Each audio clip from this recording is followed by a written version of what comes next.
Hi everybody, and welcome to Line of the Week number 68, entitled Motif Development in Jazz Improvisation. First, let's define what I mean by motif. A motif is a short musical idea. Now, when we're talking about motif development, we're talking about telling a story with your solo. If you listen to Gary Burton's YouTube lecture, he talks about telling a story and developing motifs. Jerry Bergonzi also talks about melodic rhythms as a method of developing a motif in his book Melodic Rhythms Volume 4.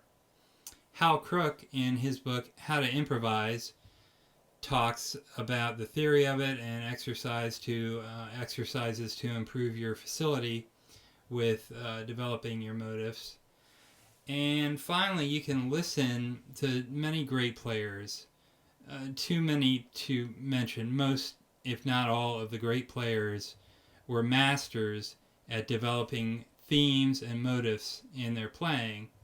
One obvious example is Keith Jarrett, who literally could take a motif and develop it for hours at his piano in a solo setting. He was truly able to develop motifs in a masterful and beautiful way. So let's go through first, real quick, the theory and some of the terms, and then we'll talk about a specific, pretty easy exercise that we'll play over a B-flat blues, a bird blues. Let's go over some of the motif development techniques. Let's talk about an example of a very simple motif, G-A-D. That's the original motif. Now you can take this motif and we can do what's called melodic transformation. There are four types: variation, fragmentation, extension, and then fragmentation extension. So first, variation is the same rhythm with different notes. For example, that's the same rhythm, different notes. Fragmentation is an identifiable part of the original motif taken from the beginning, middle, or end of the original motif. And many of these terms and definitions I'm taking from Hal Crook's book, How to Improvise. So an example of fragmentation of the original motif, G-A-D, you have two fragments, I suppose, one note and then the 16th notes, A and D.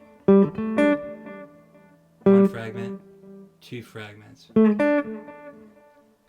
Or one fragment, the second fragment.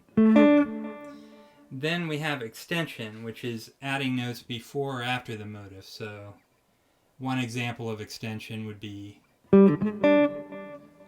G-A-D or before.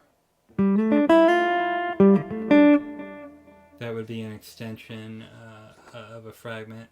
And then you can, of the original motif rather. Then you can take a fragment and extend the fragment. So let's use this as a fragment and extend it. That would be a simple extension of a fragment of the original motif. Let's talk about rhythmic transformation. Similar notes, different rhythm.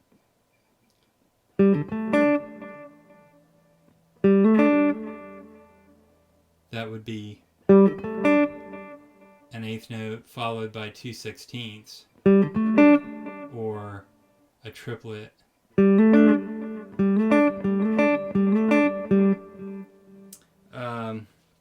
You can have rhythmic displacement where you start on a different beat. 1, 2, 3, 4. 3, 4, 1, 2, 3, 4. That sort of thing.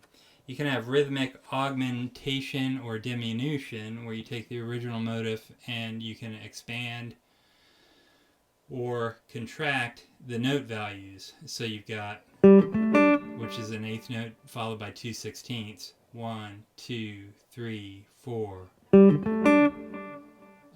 And then you could extend those for,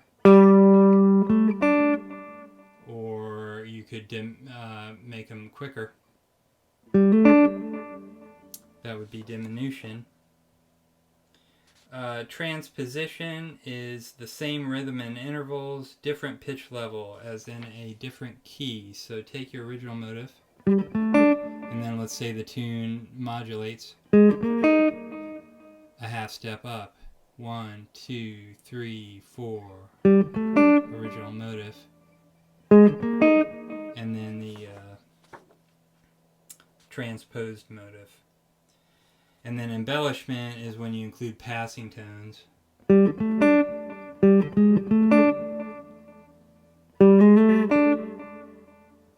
Embellishment would be including passing tones.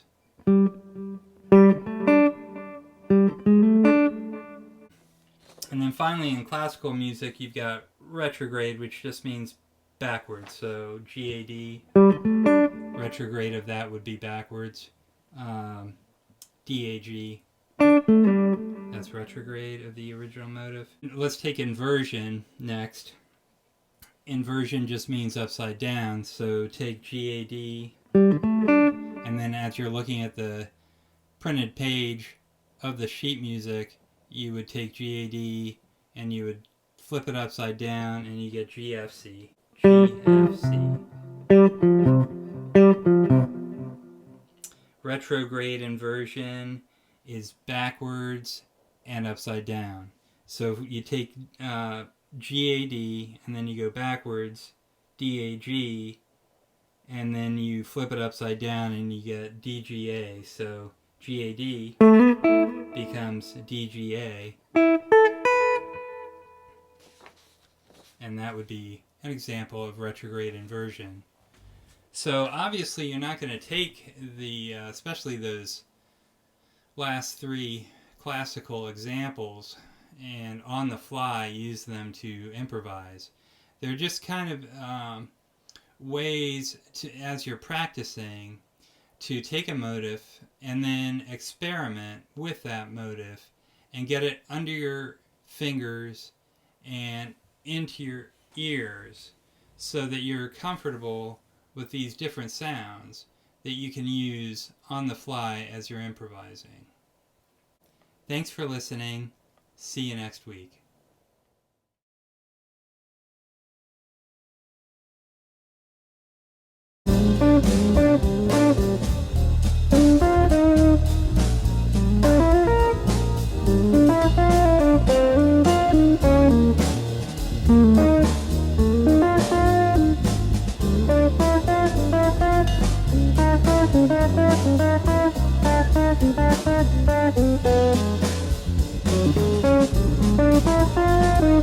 Thank you.